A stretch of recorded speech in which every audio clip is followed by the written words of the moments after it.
कक्षा बीए तृतीय वर्ष या BA part third year, subject या विषय हिंदी साहित्य, प्रथम प्रश्न पत्र, प्रकरण राम की शक्ति पूजा।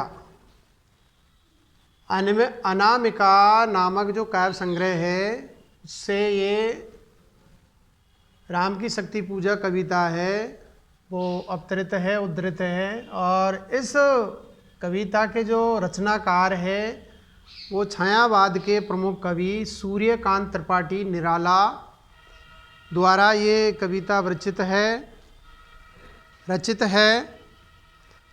अब हम आज प्रस्तुत वीडियो में निराला की राम की शक्ति पूजा नामक जो कविता है उसका पहले हम संक्षिप्त में एक हल्का सा छोटा सा इसका परिचय या इसका कथा वस्तु, ज़्यादा विस्तार में नहीं जाऊंगा मैं।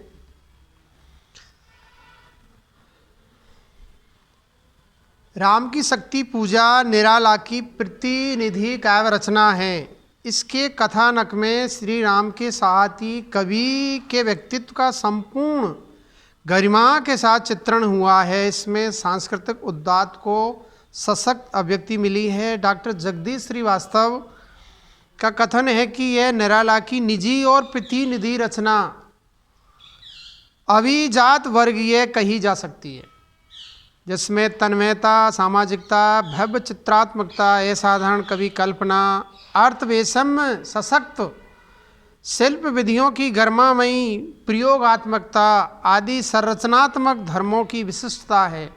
राम की शक्ति पूजा में उदात्त काव्यत्व एवं विशिष्ट महाप्राणत्व की सर्वोत्मुखी अभिव्यंजना हुई है। अब हम थोड़ा सा राम की शक्ति पूजा है उसका कथ्य, उसका भाव सौंदर्य देखते हैं। राम की शक्ति पूजा का कथा प्रसंग बंगला की कृतवास रामायण पर आधारित है। कवि ने देवी भागवत और शिव महिमन स्तोत्र से भी कुछ प्रसंग लिए हैं। कृतवास रामायण में रावण को काली की कृपा से दुर्जय बताया गया है। विभीषण श्री राम को चिंतित देखकर उन्हें 108 नील कमलों द्वारा चंडी की आराधना, देवी की आराधना करने की सलाह देता है। श्री राम उचित विधि से आराधना करते हुए एक एक नील कमल देवी को अर्पित करते हैं। देवी उनकी परीक्षा लेने के लिए अंतिम कमल चुरा लेती है। अंतिम जो पुष्प है, फूल है, उसको चुरा लेती है। तब श्री राम विक्षुब्ध होकर अपना एक नेत्र निकालकर कमल के स्थान पर अर्पित करने को उद्यत होते हैं या तैयार हो जाते हैं। देवी प्रसन्न होकर प्रत्यक्ष दर्शन देती है और रावण पर विजय पाने का वरदान देती है। निराला ने कृतवास रामायण में दिए गए विवरण को तथा बंगला संस्कृति में देवी पूजन की पद्धति को अपनाकर शक्ति पूजा का सुंदर चित्रण किया है। सांस्कृतिक दृष्टि से ये कथ्य गरिमा में है। तो ये संक्षिप्त में मैंने आपको जो निराला की राम की शक्ति पूजा है उसका कथ्य, उसका कथानक या उसकी संक्षिप्त कथा है उसको बताया है। अब हम बारी बारी से इस कविता की सप्रसंग व्याख्याएं करेंगे। तो नंबर 1 लेते हैं।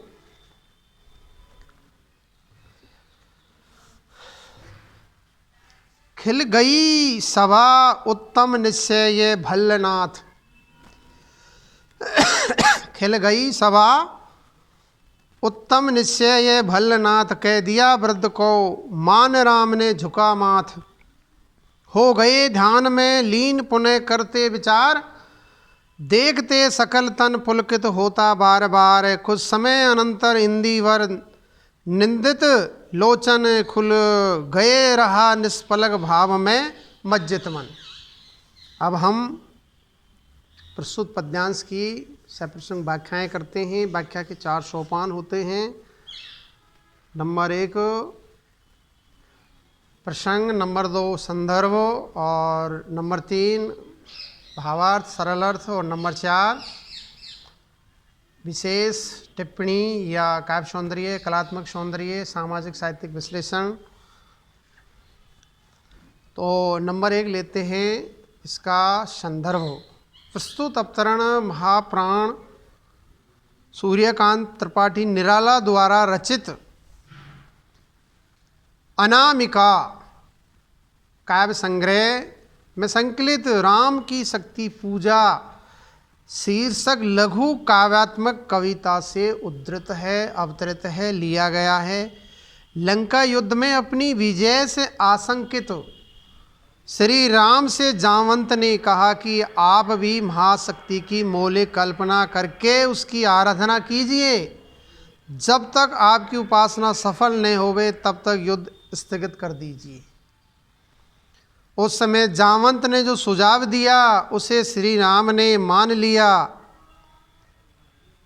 इस अंश में उसी प्रसंग का वर्णन किया गया है। तो ये इसका संक्षिप्त में संदर्भ और प्रसंग हो गया। अब हम इसका भावार्थ देखते हैं। प्रस्तुत पद्यांश में कवि निराला वर्णन करते हैं कि जामवंत के दूरदर्शितापूर्ण शक्ति की उपासना के सुझाव को सुनकर वहाँ पर सभा में उपस्थित सभी सदस्य प्रफुल्लित हो उठे, खुश हो गए, प्रसन्न हो गए। सभी कहने लगे कि हे भालुपति, हे भल्लनाथ, हे जामवंत, तुम्हारा यह निर्णय या सुझाव पूर्णता उचित है। जो सजेशन दिया है, जो सुझाव दिया है, जो परामर्श दिया है, वो बेहद उचित है। श्री राम ने वयोवृद्ध जामवंत का प्रस्ताव मानते हुए वृद्ध सम्मान की भावना से अपना मस्तक झुका दिया, शीश नवा दिया। तब वे उस प्रस्ताव पर विचार करते हुए ध्यानमग्न हो गए। उस समय सभी देख रहे थे कि उनका शरीर ध्यानमग्न दशा में बार बार रोमांचित हो रहा था। कुछ समय तक ध्यानस्थ रहने के बाद अपनी सुंदरता से नील कमलों को भी उपेक्षणीय बनाने वाले राम के नेत्र खुल गए, परंतु उस दशा में उनका मन ध्यान में निमग्न था और उनके नेत्र पलकें एकदम स्थिर थी। तो ये इसका भावार्थ हो गया। अब चौथा जो सोपान है व्याख्या का, इसका कलात्मक सौंदर्य देखते हैं। प्रस्तुत पद्यांश में श्री राम को वयोवृद्ध का सम्मान करने, वयोवृद्ध कौन थे? जामवंत को भल्लनाथ कहा है, करने और बड़ों का सुझाव मानने वाला चित्रित किया गया है। इसमें उनकी ध्यान मग्नता की ओर भी संकेत किया गया है। आगे खिल गई सभा में उपमा तथा इंदिवर निंदित लोचन में प्रतीप अलंकार प्रयुक्त है और अनुपास अलंकार भी सुंदर रूप में प्रयुक्त हुआ है। और पदावतरण की शब्दावली तत्सम प्रदान एवं भावानुकूल है और इसकी भाषा शैली सहज सरल सुबोध और ओजस्वी भाषा में वर्णित हुई है। अब अगला राम की शक्ति पूजा का दूसरा जो पद्यांश है उसको पढ़ते हैं। बोले आवेग रहित सुर से विश्वास स्थित मात 10 भुजा विश्व ज्योति में हूँ आश्रित हो विद्ध शक्ति से है खल महिषासुर मर्दित जनरंजन चरण कमल तल धन्य सिंह गर्जित यह मेरा प्रतीक मात समझा इंगित मैं सिंह इसी भाव से करूँगा अभिनंदित। अब हम व्याख्या के 4 सोपानों के आधार पर प्रस्तुत पद्यांश की सप्रसंग व्याख्याएं करेंगे। तो नंबर 1 संदर्भ। प्रस्तुत पद्यांश हमारी पाठ्यपुस्तक आधुनिक हिंदी कविता में संकलित निराला सूर्यकांत त्रिपाठी निराला द्वारा रचित अनामिका नामक काव्य संग्रह में संकलित राम की शक्ति पूजा लघु काव्यात्मक कविता का अंतिम अंश से उद्धृत दूसरा पद्यांश है, उससे अवतरित है, लिया गया है। ये जो कविता है राम की शक्ति पूजा, ये महाकाव्यात्मक कविता है और ये निराला द्वारा विरचित है। ये इसका संदर्भ हो गया। अब हम प्रसंग को देखते हैं। प्रस्तुत पद्यांश में जामवंत के सुझाव से श्री राम ने महाशक्ति का ध्यान करते हुए प्रार्थना की। यह उसी प्रसंग से संबंधित है। अब हम इसका भावार्थ देखते हैं। कवि वर्णन करता है कि 10 भुजाओं वाली, समस्त जगत को आलोकित करने वाली माता,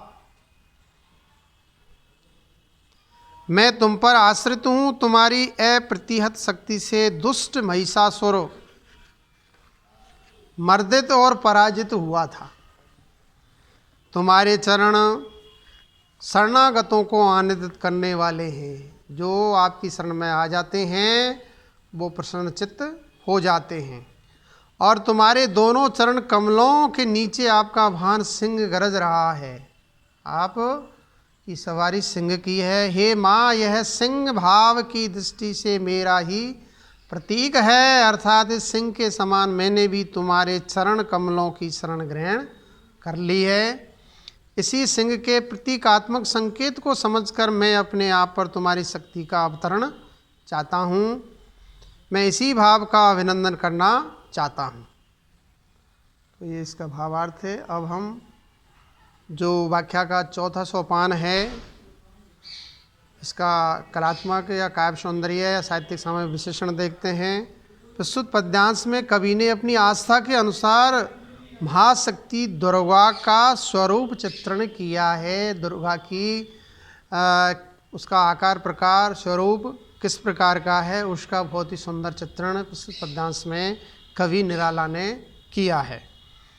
प्रस्तुत पद्यांश की शब्दावली तत्सम प्रधान है और इसमें अनुप्रास, रूपक, परिकर अलंकारों का सुंदर प्रयोग हुआ है। और भाषा ओजस्वता या ओज गुण से संपन्न है और वीर रस का इसमें बहुत ही मनोहारी मार्मिक चित्रण किया गया है। अब हम राम की शक्ति पूजा का जो उत्तरार्ध है, उत्तरार्ध अंश है, उसका तीसरा पद है, उसकी हम सप्रसंग व्याख्या करते हैं। पहले पद को पढ़ते हैं।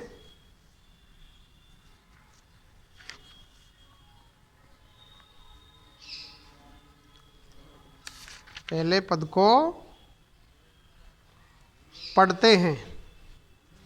कुछ समय स्तब्ध हो रहे राम छवि में निमग्न, फिर खोले पलक कमल ज्योतिर्दल ध्यान लगन है। देख रहे मंत्री सेनापति वीरासन, बैठे उमड़ते हुए राघव का स्मित आनंद। बोले भावस चंद्रमुखो निंदित रामचंद्र, प्राणों में पावन कंपन भर स्वर मेघ मंद्र।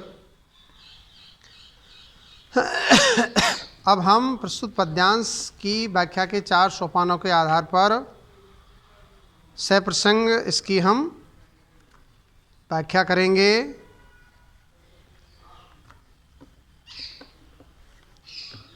तो प्राणों में पावन कंपन भर स्वर मेघ मंद्र, देखो बंधुवर सामने स्थित जो ये भूधर, शोभित सत हरत गोलम तृण से श्यामल सुंदर।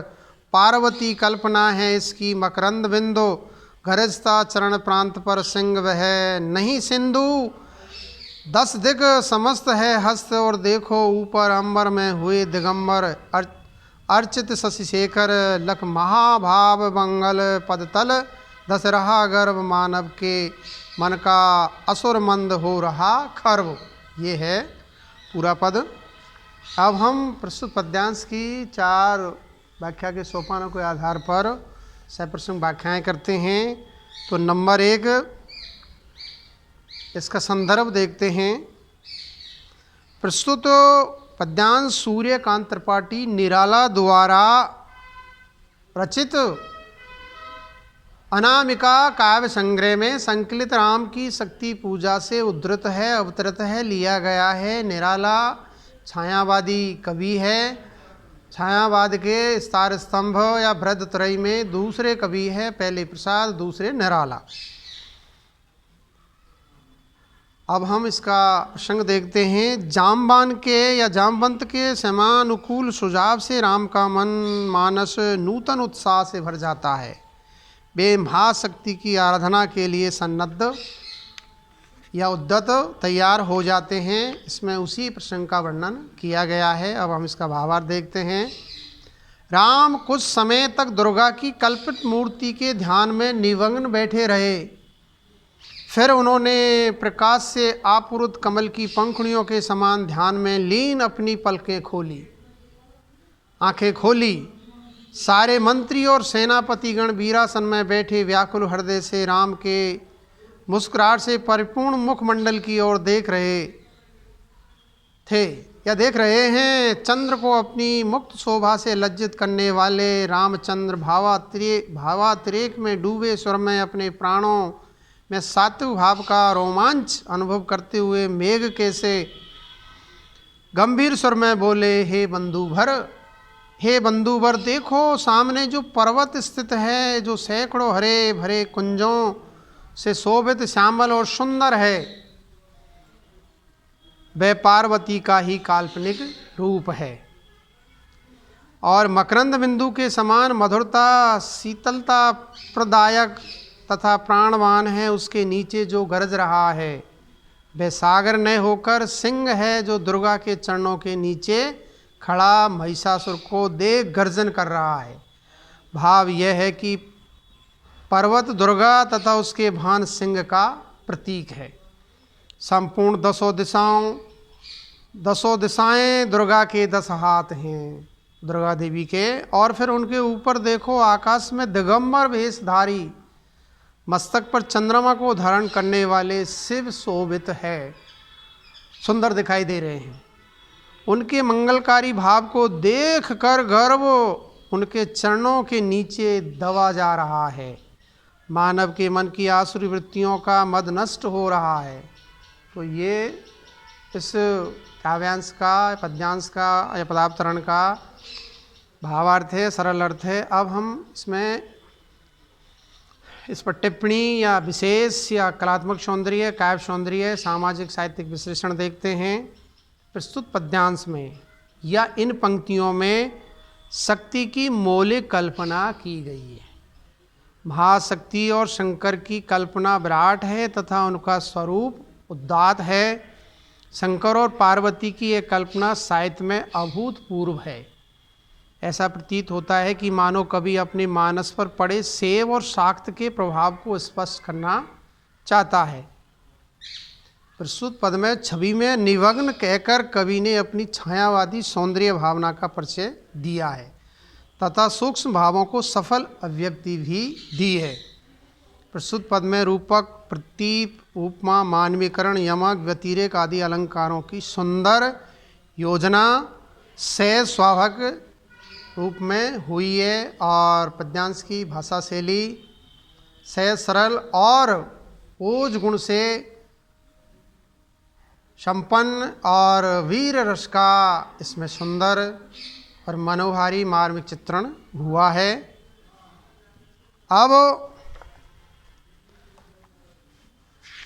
अब हम इसका 5वां पद देखते हैं। तीसरा और चौथा पद हमने पढ़ लिया है।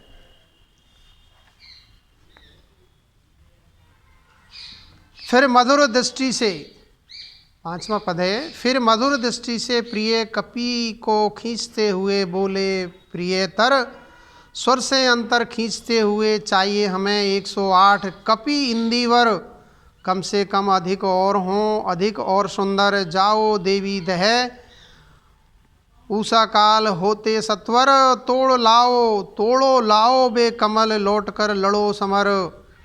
अवगत हो जामबान से पथ, दूरत्व स्थान प्रभु पदरज सिर धर। चले हर्ष भर हनुमान, राघव ने विदा किया सबको जानकर। समय सब चले सदैव राम की सोचते हुए विजय। अब हम प्रस्तुत पद्यांश की 4 सोपानों के आधार पर व्याख्या के 4 जो चरण होते हैं, सोपान होते हैं, उनके आधार पर इसकी हम सप्रश्न व्याख्याएँ करते हैं। तो नंबर 1 इसका संदर्भ। प्रस्तुत पद्यांश या पदावतरण हमारी पाठ्य पुस्तक आधुनिक हिंदी कविता नामक पाठ्य पुस्तक से या पाठ्य पुस्तक में संकलित सूर्यकांत त्रिपाठी निराला द्वारा विरचित अनामिका काव्य संग्रह में संकलित राम की शक्ति पूजा का अंतिम अंश से उद्धृत है, अवतरित है, लिया गया है। निराला छायावाद के प्रमुख कवि हैं और इनकी जो काव्यात्मक कविता राम की शक्ति पूजा है वो बेहद ही सुंदर और सजीव है। इसमें निराला ने राम की वीरता और कर्तव्य प्राणता का बहुत ही सुंदर चित्रण किया है। तो ये इसका संदर्भ है। अब हम प्रस्तुत पद्यांश का प्रसंग देखते हैं। प्रस्तुत पद्यांश में श्री राम द्वारा शक्ति की मौलिक कल्पना कर उसका पूजन करने के लिए तत्पर होने का वर्णन है। वे आराधना करने से पूर्व पूजा अर्चना हेतु आवश्यक सामग्री जुटाने के उद्देश्य से हनुमान से कहते हैं कि तुरंत प्रभाव से आप 108 फूल लेकर के आइए। उसी प्रसंग का इसमें चित्रण किया गया है। अब इसका हम भावार्थ देखते हैं। प्रस्तुत पद्यांश में कवि वर्णन करता है कि श्री राम का हनुमान पर न केवल असीम स्नेह था अपितु उसकी सामर्थ्य और कर्तव्य निष्ठा पर पूरा विश्वास भी था। इसी स्नेह और विश्वास को अपनी आंखों में भरे हुए श्री राम ने स्नेहपूर्ण दृष्टि से हनुमान को हृदय से आप्लावित किया और उससे बोले कि हे हनुमान, हे पवन पुत्र, हे बजरंगबली, शक्ति की पूजा के लिए हमें 108 कमलों की आवश्यकता है। हमें 108 कमल पुष्प चाहिए। कम से कम 108 कमल तो होने ही चाहिए। यदि इससे और अधिक कमल भी ला सको तो और भी अच्छा रहेगा। ऐसा कहकर श्री राम ने हनुमान को ये निर्देश भी दिया कि तुम प्रातःकाल होते ही देवी दह नामक सरोवर की ओर शीघ्रता से प्रस्थान करो और वहाँ कमलों को तोड़कर ले आओ तथा लौटकर विश्वस्त होकर शत्रुओं से युद्ध करो। हनुमान ने जामवंत से देवी दह सरोवर का मार्ग, वहाँ की दूरी और स्थान आदि का परिचय प्राप्त किया। फिर श्री राम के चरणों की पवित्र धूलि को अपने माथे पर लगाकर प्रसन्नता से अपने गंतव्य की ओर प्रस्थान किया। वो चल पड़े। इधर श्री राम ने विश्राम का उचित अवसर जानकर सभी को विदा कर दिया और सभी लोग मनी मन श्री राम की विजय की कामना करते हुए उनके प्रति सहृदय होकर चल दिए। तो ये इसका भावार्थ है। अब चौथा इसका सोपान देखते हैं व्याख्या का। इसका कलात्मक काव्य सौंदर्य देखते हैं। प्रस्तुत पद्यांश में हनुमान के प्रति श्री राम की विश्वास, स्नेह भाव और हनुमान की स्वामी भक्ति आदि का प्रकाशन हुआ है। कथानक में गतिशीलता, प्रभाव और नाटकीयता है। पात्रों की चारित्रिक विशेषताओं की वंदना हुई है और प्रस्तुत पद्यांश की शब्दावली सरल, तत्संप्रधान, भावानुकूल है और इसमें अनुप्रास, पुनरुक्ति, प्रकाश, स्वावोक्ति, परिकर, अलंकार प्रयुक्त हुए हैं। अब छठा पद है, उसकी हम सप्रसंग व्याख्याएं करते हैं।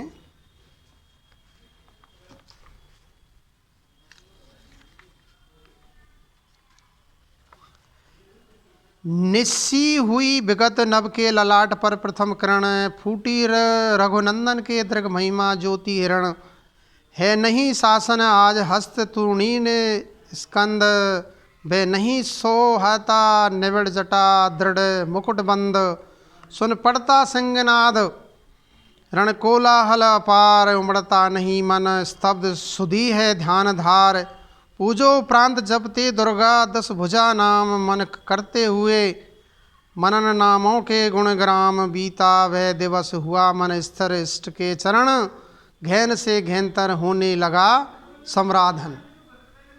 अब हम 4 चरणों के आधार पर प्रस्तुत पद्यांश की सप्रसंग व्याख्याएं करेंगे।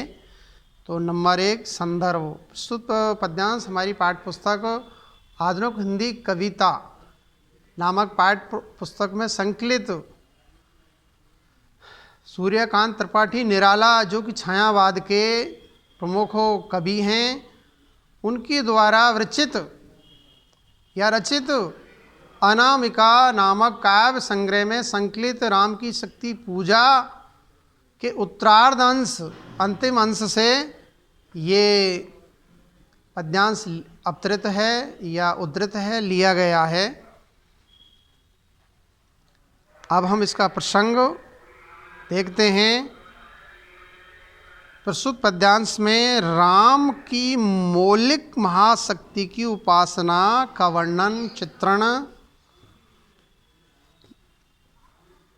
कवि यहाँ पर कर रहे हैं। इसमें रात्रि के बीत जाने तथा प्रातःकाल होने के साथ ही श्री राम द्वारा शक्ति की आराधना करने का वर्णन किया गया है। अब हम इसका भावार्थ या सरल अर्थ देखते हैं। प्रस्तुत पद्यांश में अमावस्या की काली रात्रि समाप्त हुई। अमावस्या की जो रात होती है जिसमें ना तो सूर्य दिखाई देता है ना चंद्रमा दिखाई देता है, अंधेरी रात है, उसको काली रात कहते हैं। अर्थात राम के मन की सारी निराशा और क्लांति समाप्त हो गई। आकाश के ललाट पर सूर्य की प्रथम किरण दमकने लगी, जो ऐसी प्रतीत हो रही थी मानो राम के नेत्रों में से उनकी महिमा रूपी किरण फूटकर चारों ओर विकीर्ण हो उठी। अर्थात यह सूर्य की प्रथम किरण न होकर राम की महिमा की स्वर्णमयी किरण थी। आज राम के हाथ में धनुष और कंधे पर तरकस नहीं है, और न आज उनके सिर पर सघन जटाओं का कसकर बंधा हुआ मुकुट ही शोभा दे रहा है। अर्थात आज राम ने योद्धा का भेष धारण नहीं किया है। अपने चारों ओर युद्ध के कोलाहल को सुनकर भी राम का मन युद्ध करने को विचलित नहीं होता है। ज्ञानी राम महाशक्ति का ध्यान करते हुए निश्चल विराजमान है। वे पूजा के उपरांत 10 भुजाओं वाली दुर्गा के नाम का जाप करते हैं और मनी मन उसके असंख्य गुणों का मनन कर रहे हैं। इस प्रकार वह दिन बीत गया। राम का मन अपनी इस देवी के चरणों में एकाग्र हो रहा था। इस प्रकार उनकी यह साधना समय के साथ गहन से गहन होने लगी। तो ये इसका भावार्थ है। अब हम इसमें विशेष टिप्पणी या कलात्मक काव्य सौंदर्य या इसका साहित्यिक सामाजिक विश्लेषण देखते हैं। प्रस्तुत पद्यांश में या इन पंक्तियों में या उपयुक्त पद्यांश में प्रकृति का चित्रण सुंदर और स्वाभाविक रूप में हुआ है। इस चित्रण की एक बड़ी विशेषता ये है कि इसमें बिंब तथा चित्रात्मक शैली का प्रयोग किया गया है, जिससे छायावादी प्रतीक शैली का आभास होता है। क्योंकि उषा काल वहाँ आशा का प्रतीक है, उसी प्रकार वहाँ पर नव ललाट पर किरण का आना एक नई आशा का संकेत करता है। और प्रस्तुत पद्यांश में कवि ने निशी हुई विगत में प्रतीकात्मक शैली का प्रयोग कर प्रकृति के मानव भावना के अनुरूप चित्र की वंदना की है। शक्ति की आराधना में निमग्न श्री राम के चरित्र उत्कर्ष को व्यंजित किया गया है। और प्रस्तुत पद्यांश की शब्दावली तत्संप्रदान है, बिंब चित्रमयी शैली द्रष्टव्य है।